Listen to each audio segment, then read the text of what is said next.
Hi friends, നമ്മൾ Indian ക്വസിൻ പോലെയാണ് European continental ഫുഡിൽ നമ്മൾ ചിക്കൻ, മീറ്റ്, ഫിഷ് എല്ലാം ഉപയോഗിക്കുന്നുണ്ട്. അതിൽ നമ്മൾ ബീഫ്, ലാമ്പ് എന്നിവ നമുക്ക് അവർ പച്ചയ്ക്ക് കഴിക്കാൻ പ്രിഫർ ചെയ്യുന്നുണ്ട്. അതിൽ എസ്പെഷ്യലി ലാമ്പ് പ്യുവർ പച്ചയല്ല, മീഡിയം, അതായത് ഹാഫ് കുക്ക്. എന്നാൽ ബീഫ് അവർ പച്ചയ്ക്ക് കഴിക്കാൻ ആഗ്രഹിക്കുന്നുണ്ട്. ബീഫ് നമുക്ക് കുക്കിംഗ് മെത്തേഡ് രണ്ട് പാർട്ടാണ് ബീഫിൻ്റെ നമ്മൾ ഉപയോഗിക്കുന്നത്. ഒന്ന് സെർലോയിൻ, പിന്നെ അതല്ലാതെ ടെൻഡർലോയിൻ. അതായത് നമ്മുടെ മലയാളത്തിൽ പറഞ്ഞു കഴിഞ്ഞാൽ ഒന്ന് പുറവരി അല്ലെങ്കിൽ അകവരി. പുറവരി യൂറോപ്യൻ കോണ്ടിനെൻ്റൽ ഫുഡിൽ ഏറ്റവും എക്സ്പെൻസീവ് മീറ്റാണ്.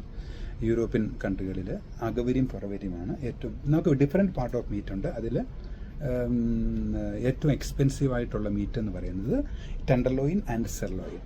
ഇത് രണ്ടും സ്റ്റേക്കാണ്. നമ്മൾ അതിനകത്ത് നിന്ന് സ്റ്റേക്ക് കട്ട് ചെയ്ത് മാറ്റിയെടുക്കും. അതാണ് expensive item, expensive meat in the continental ക്വസിൻ.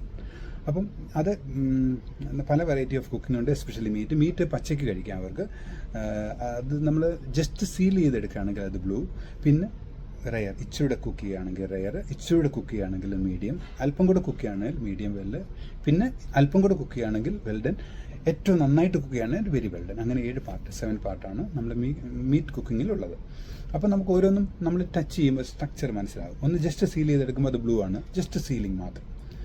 അത് പല സോസുകളുണ്ട് ഇതിൻ്റെ കൂടെ കഴിക്കാനായിട്ട്. അപ്പോൾ അത് നമുക്ക് തൊട്ട് നോക്കുമ്പോൾ മനസ്സിലാകും. സോഫ്റ്റ്നെസ് ഇങ്ങനെ നമ്മൾ ടച്ച് ചെയ്ത് നോക്കുമ്പോൾ നമുക്ക് മനസ്സിലാകും. നല്ല ഹാർഡാണ് എങ്കിൽ അത് വെൽ കുക്ക്ഡ് ആണ്. അത് ഈ inner cut, outer cut, tenderloin and sirloin മാത്രമേ ഉള്ളൂ നമുക്ക് ഈസി ആയിട്ട് കഴിക്കാൻ പറ്റുന്നത്. ബാക്കിയെല്ലാം അതിൽ ഏതാനും സ്റ്റേക്ക് കുക്ക് ചെയ്തിട്ട് അതിൻ്റെ എങ്ങനെ ഞാൻ സെർവ് ചെയ്യുന്നു എന്നുള്ളതാണ് ഞാൻ ഇന്ന് ഈ വീഡിയോയിൽ കാണിക്കുന്നത്.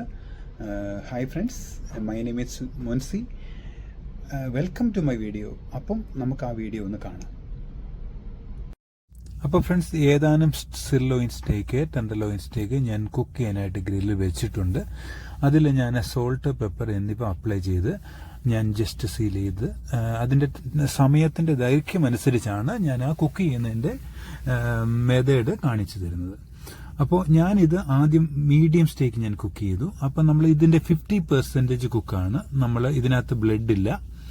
ഇത് ഞാൻ പ്രസ് ചെയ്ത് നോക്കുമ്പോൾ മനസ്സിലാകും ഒരുവിധം മീഡിയം ഹാർഡാണ്. അതുകൊണ്ട് അത് മീഡിയം സ്റ്റേക്കാണ്. അപ്പം ഞാൻ മീഡിയം സ്റ്റേക്കായിട്ട് സെർവ് ചെയ്യാൻ എടുത്തിട്ടുണ്ട്. അത് കഴിഞ്ഞ് ഞാൻ കുക്ക് ചെയ്യുന്നത് മീഡിയം റെയർ സ്റ്റേക്കാണ്. അതിപ്പം ഒരല്പം കൂടെ ഡൗൺ ആണ്. ഇതിപ്പം വെറും ഞാൻ ജസ്റ്റ് സീൽ ചെയ്തെടുത്തിട്ടേ ഉള്ളൂ. അത് വെറും ബ്ലൂ എന്ന് പറയും ആ സ്റ്റേക്ക്. ഇത് ടെൻഡർലോയിൻ സ്റ്റേക്ക് മീഡിയം സ്റ്റേക്കാണ്. നമ്മൾ പ്രസ് ചെയ്യുമ്പോൾ ആ ഹാർഡ്നെസ് മനസ്സിലാകുമ്പോൾ അത് മീഡിയം സ്റ്റേക്ക് ഞാൻ സെർവ് ചെയ്യാനായിട്ട് എടുത്തിട്ടുണ്ട്. അതിൻ്റെ കൂടെ ഞാനൊരു ലോബ്സ്റ്റർ അലോങ് സൈഡ് ഞാൻ സെർവ് ചെയ്യുന്നുണ്ട്. അതിൻ്റെ കൂടെ ഞാനൊരു ചില്ലി ഗാർലിക് ബട്ടർ അതിൻ്റെ ടോപ്പിലായിട്ട് വെച്ചു കൊടുത്തു.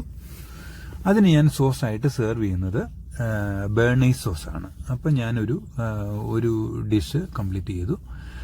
അടുത്തതായിട്ട് ഞാൻ സെർവ് ചെയ്യുന്നത് മീഡിയം റെയർ സ്റ്റേക്കാണ്. അതിന് ഞാൻ സോസ് ഉപയോഗിക്കുന്നത് മഷ്റൂം സോസാണ്.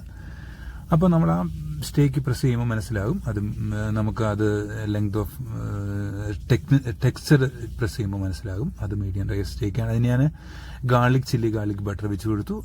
അതിൻ്റെ കൂടെ തന്നെ ഒരു ലോബ്സ്റ്ററും അതിൻ്റെ കൂടെ ഞാൻ സെർവ് ചെയ്യുന്നുണ്ട്. അപ്പോൾ ആ ഒരു ഡിഷ് കഴിഞ്ഞു.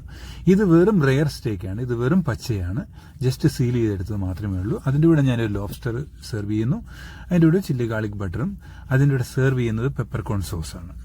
അപ്പോൾ എൻ്റെ 3 സ്റ്റേക്ക് ഞാൻ ഫിനിഷ് ചെയ്തിട്ടുണ്ട്. അപ്പം ഫ്രണ്ട്സ്, ഈ വീഡിയോ എല്ലാവർക്കും ഇഷ്ടപ്പെട്ടെന്ന് കരുതുന്നു. അടുത്ത നല്ല വീഡിയോയോടുകൂടി കാണാം. Thank you.